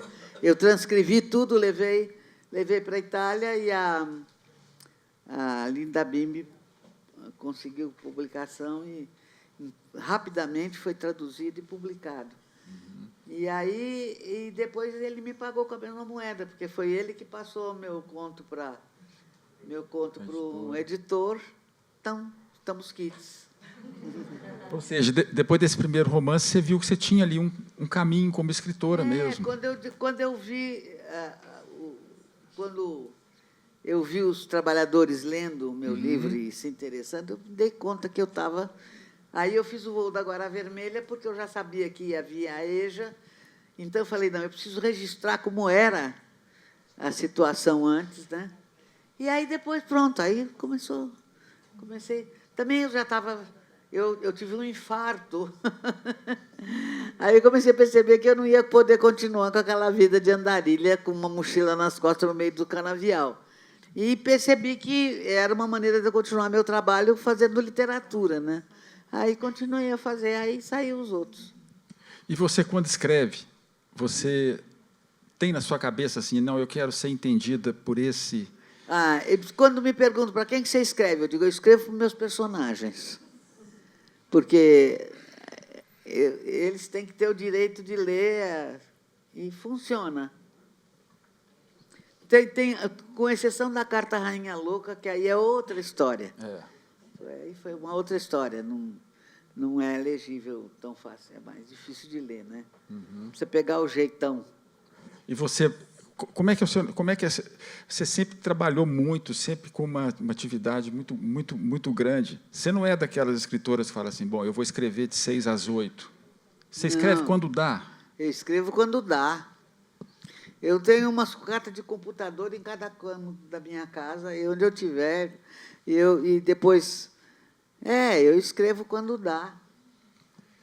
E você é muito chata quando você está para publicar um livro, assim, você fica relendo, reescrevendo, você é muito... Eu sou uma revisora obsessiva. Eu já tive que brigar com os revisor das editoras que queria botar erro onde eu tinha escrito certo, entendeu? Eu sou chatinha. Com os tradutores também eu sou meio chatinha. Imagino. Para isso, sou chatinha. Mas mesmo... E quando os livros passam por reedição, você relê e às vezes mexe? Não, não. O Vasto Mundo, a segunda edição, tem mais... Porque aquela gente continuou pulando dentro da minha cabeça. Então, tem mais capítulos.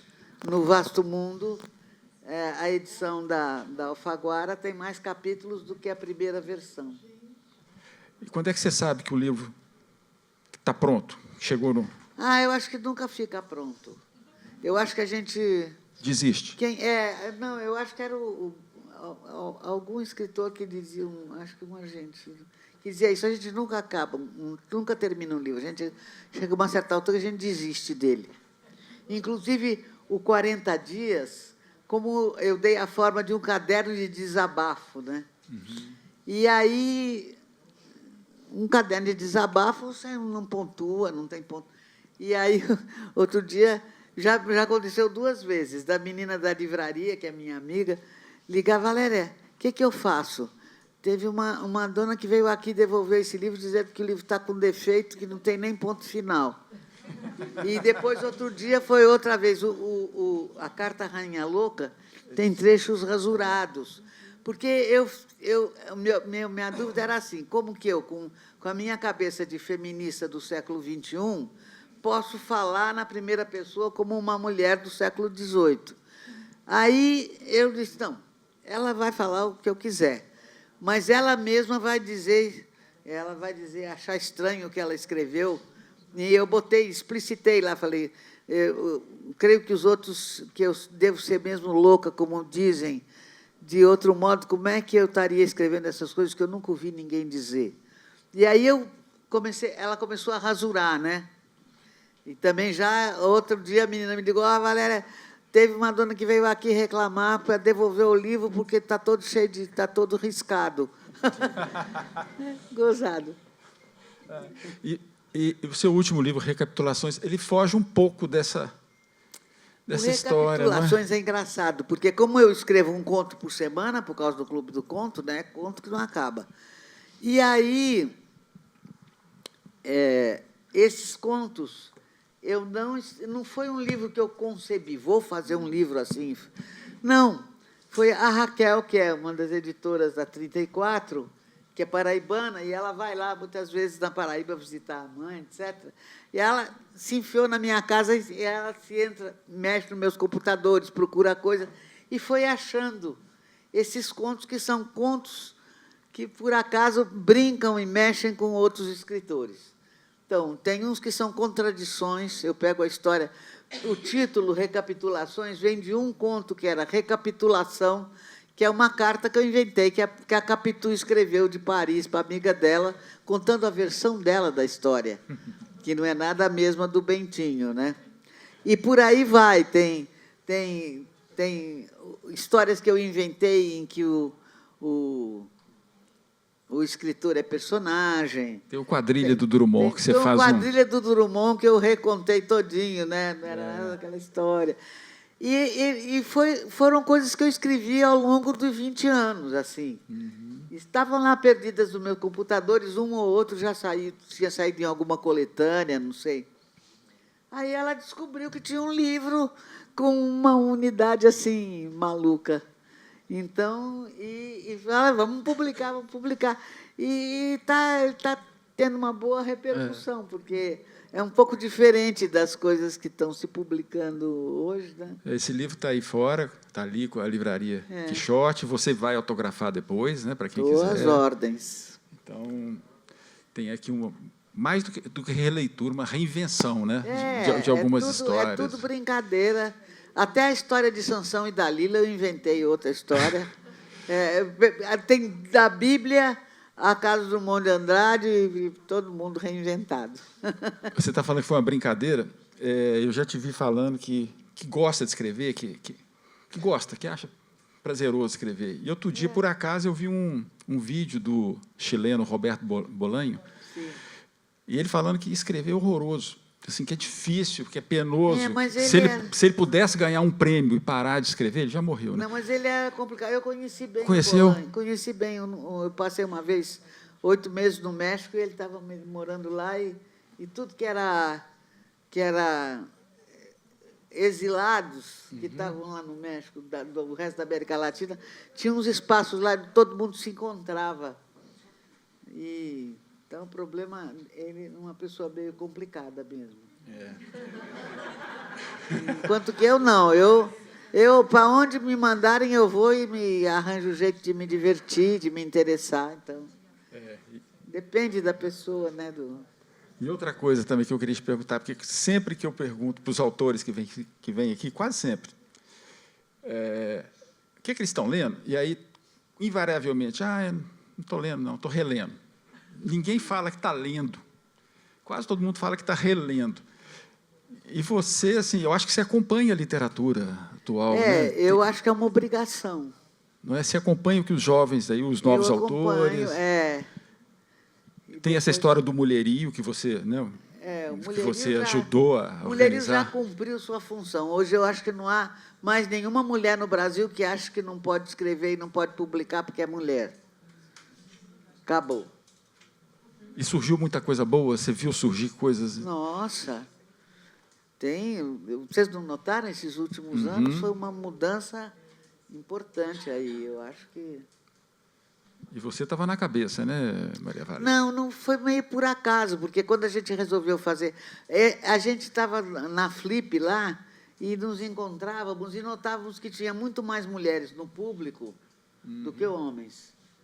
E lendo e tudo, comprando livro. Mas nas mesas era quase que só homem, né?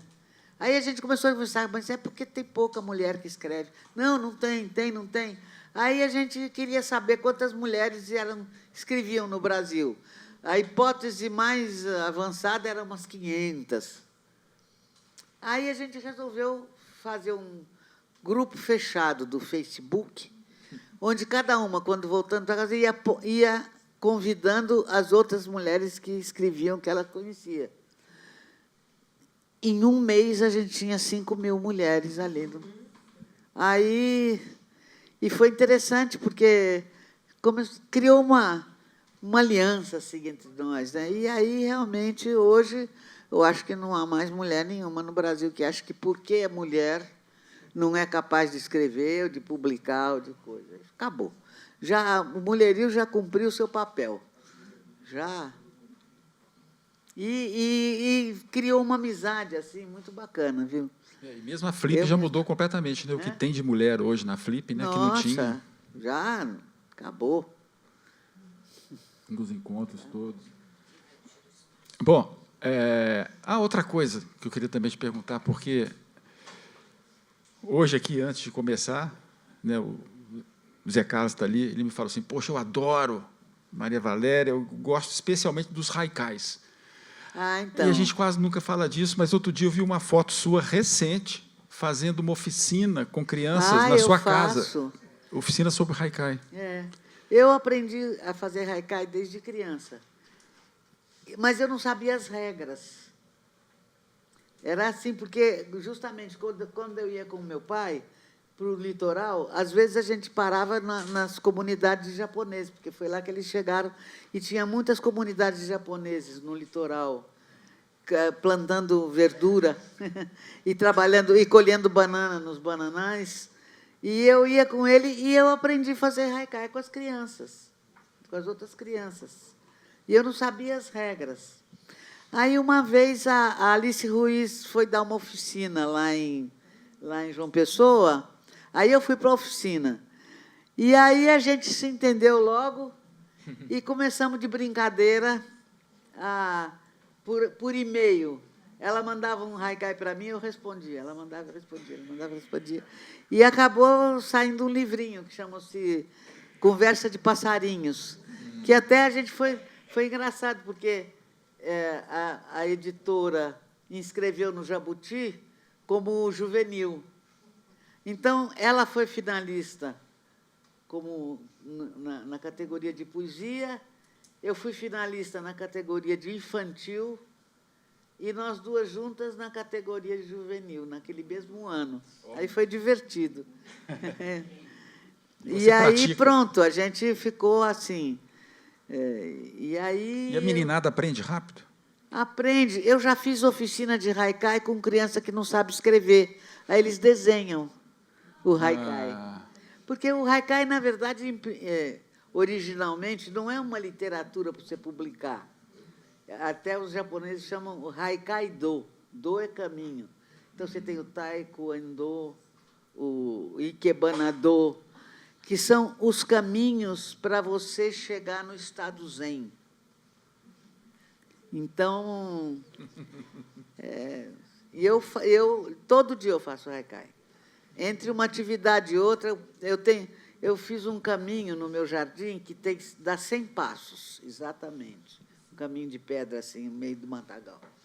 Aí, entre uma atividade e outra, eu vou lá e faço 2 vezes meus 400 passos, porque eu preciso, né, para não enferrujar de vez, e vou olhando o que está acontecendo e faço meus haikais, todo dia. Mas Então, é muito você fácil registra? Você registra? Registro. Quando alguém me pede um livro, um haikai, eu mando um bocado de haikai e pronto. Nessa cabeça fervilhante sua, deve estar cheio de livro aí pronto para sair, né? Eu tenho 4 romances começados que eu não estava conseguindo terminar, mas agora eu ganhei um dinheirinho bom, porque eu tenho que fazer coisa para fazer renda, porque eu só tenho a gente fica velha, fica mais cara, né? Eu só tenho uma aposentadoria de velhinha do INSS abaixo do teto, que não dá para tudo. Então, eu tenho que, às vezes, interromper, fazer tradução, escrever prefácio, pós-fácio, coisa do livro dos outros, e fazer oficina aqui e ali, para poder pagar as contas, né? Mas agora eu ganhei um dinheiro bom, porque eu tive sorte que indicaram meu livro para aquele TAG. E aí, era não sei quantos mil exemplares, então ganhei um dinheirinho que dá uma folga aí de uns meses para mim, para ver se eu termino meus... Outro dia saiu, acho que foi numa nota na Folha, falando que um desses livros aí tem até um negócio, Memórias Póstumas. Memórias Póstumas de uma Anônima. De uma anônima. E esse está mais avançado, não está? Ele está pronto, praticamente. Tá pronto. Eu vou chegar agora, em uma semana eu termino ele, já prontinho na cabeça. E é uma autora falecida avaliando. É uma mulher que se encontra morta numa funerária, tudo trancado, tem um relógio digital na parede, e ela vê que é véspera de São João. Véspera de São João no Nordeste, ninguém vem no meu velório. O que eu vou ficar fazendo aqui? Amanhã também não vem ninguém, vai estar todo mundo de ressaca do forró. O que eu posso fazer? Eu acho que a única coisa que eu posso fazer para me distrair é aquilo que eu passei a vida toda pretendendo fazer e nunca fiz, que é escrever um livro para deixar o meu nome aí. E aí ela começa a contar todos os livros que ela quis escrever e não escreveu, porque não escreveu. E eu estou fazendo uma coisa provocativa, sabe? Para dar confusão. Conta para gente. Vamos ver. É para esse ano ainda. Né? Está pronto já. Tá. Vou só fazer revisão e retocar, porque eu sou muito retocadora. Eu escrevo, depois um trabalhão de lixar e polir, lixar e polir, lixar e polir. Maria Valéria, você gostou do título que o Estado de Minas deu para essa matéria? Hoje está aqui o editor. Aqui. Gostei demais, A Noviça Rebelde. Gostei muito.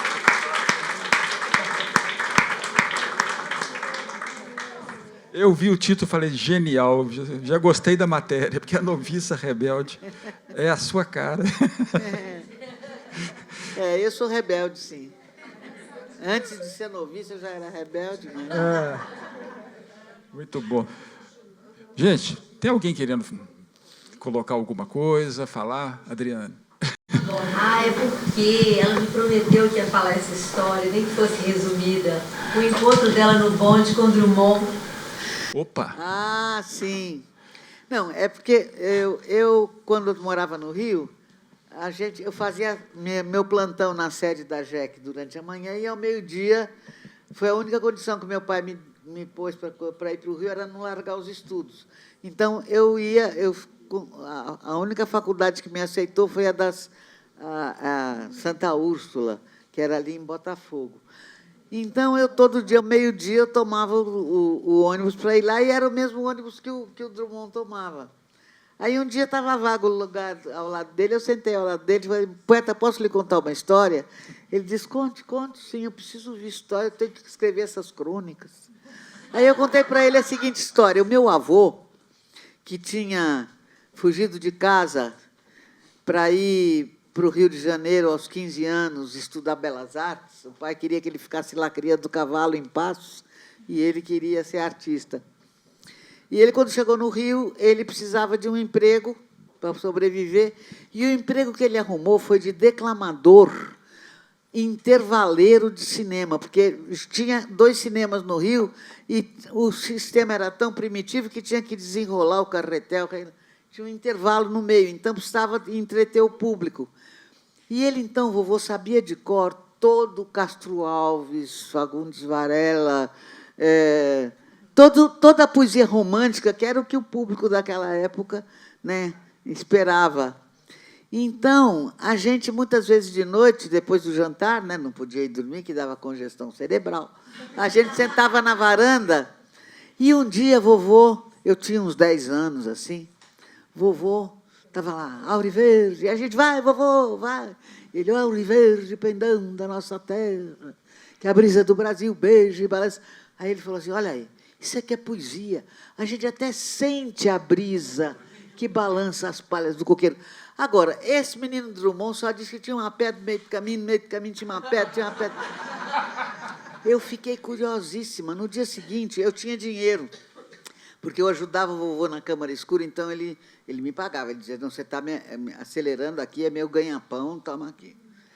Aí, no dia seguinte, eu saí correndo pela Rua São Paulo, que naquele tempo era um canal aberto, né? E eu sabia, tinha um sebo, que eu sabia onde era.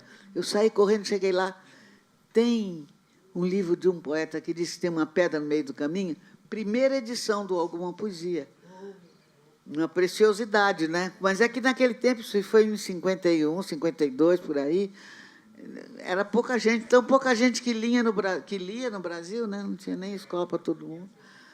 Aí, foi o único livro que eu li escondido na vida, porque, para não ofender meu avô, eu escondi o livro debaixo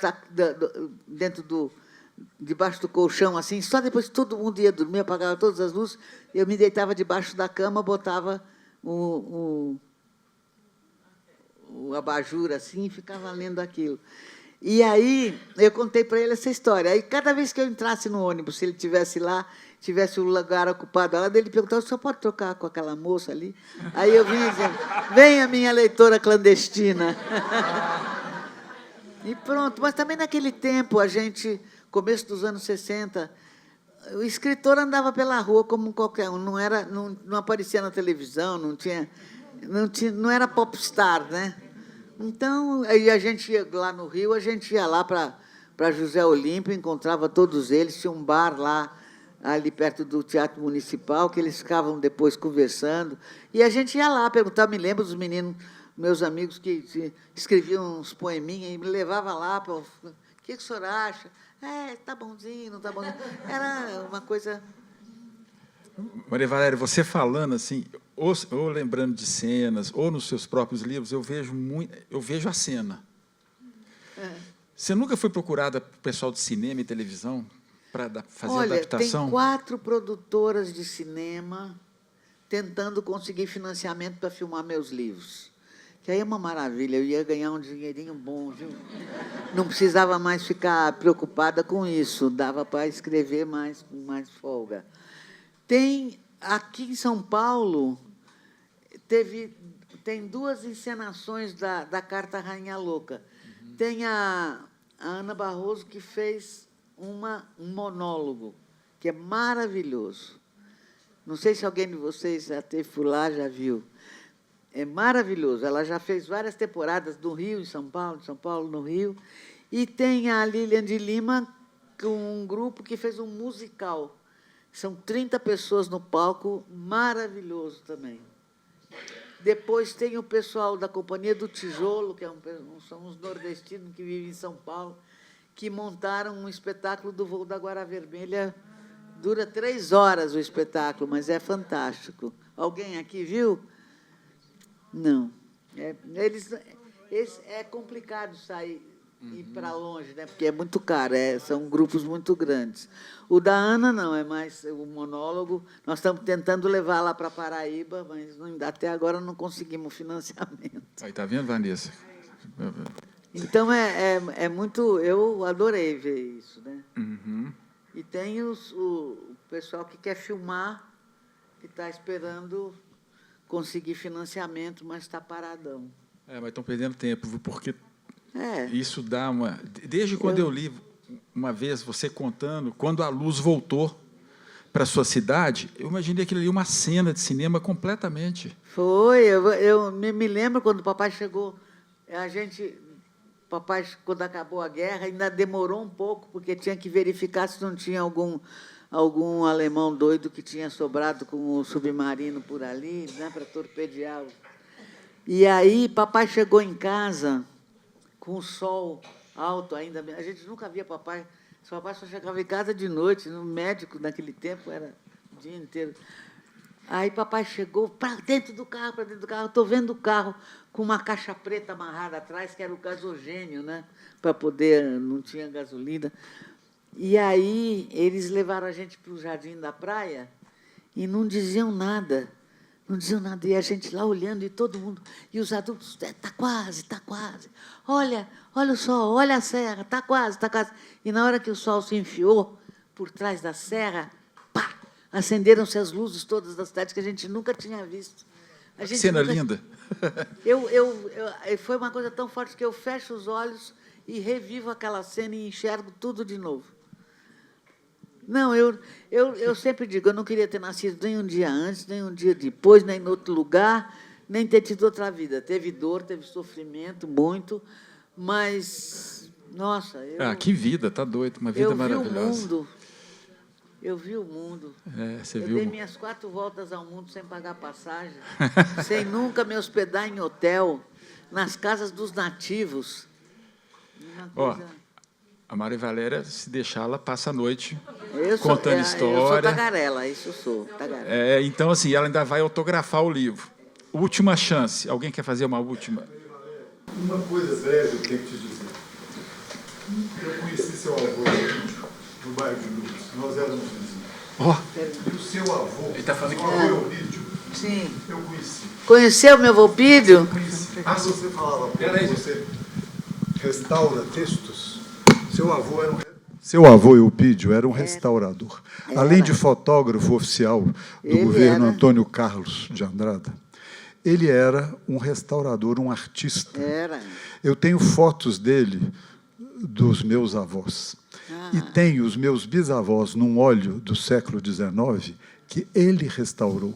Não apenas a moldura, aqueles retratos ovais, ele restaurou a moldura e restaurou a tela a óleo, que estava o tecido estava se desfazendo. Exato. Ele colou num chassi, e até hoje eu tenho o meu bisavô e a minha bisavó. By seu Eupídio, de quem eu me lembro muito. Eu não sabia que você era neta dele. Sou neta dele e ele foi importantíssimo. E como disse o Zé, sou seu fã e adoro os seus haikais. Mais ainda, eu voltei à infância. Eu senti o quintal da casa do seu avô, que ele tinha oficina. Ele era um exímio moldureiro. Eu tenho aquarelas do Befrieiro, que eu herdei do pôr do sol no início da capital, que foi ele quem reemoldurou. Ele sabia fazer molduras para aquarelas, como depois em Belo Horizonte, só na Moldurarte a Sônia depois aprendeu com ele a fazer. Ninguém nunca mais fez. Então, a minha gratidão aqui é de ter conhecido uma neta do seu Eupídio. Que bom. E eu vou te dizer o seguinte. Você não sabe eu te digo o seguinte. Alegria que isso me dá. Conheci Eupídio, seu saudoso amado avô. Hoje, haikai aos seus pés. Que maravilha.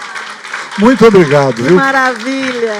E eu falo em nome do Minas Tênis Clube, de todo o Departamento de Cultura, não apenas do Letra em Cena, que é um sucesso há já uma década, Mas você é muito bem-vindo. Eu sempre me confidenciou na entrada que já nadou muito nas nossas piscinas. Foi. Então, bem-vindo à casa. A vizinhança do seu avô era do Minas. Obrigada. Era Muito mesmo. bem-vindo e muito obrigado. Obrigadíssima. Não sabe a alegria de saber que meu avô deixou lembranças boas para outras pessoas também. Bom, Maria Valéria, agradecido estou, muito obrigado. Olha, gente, por eu essa que noite, por essa agradeço. conversa tão maravilhosa. Eu ficava olhando a expressão das pessoas aqui, todo mundo... A sua autenticidade, né? a sua verdade que você passa. Então, só tenho a te agradecer. E agora nós vamos para os autógrafos. Tá bom? Muito obrigado, gente.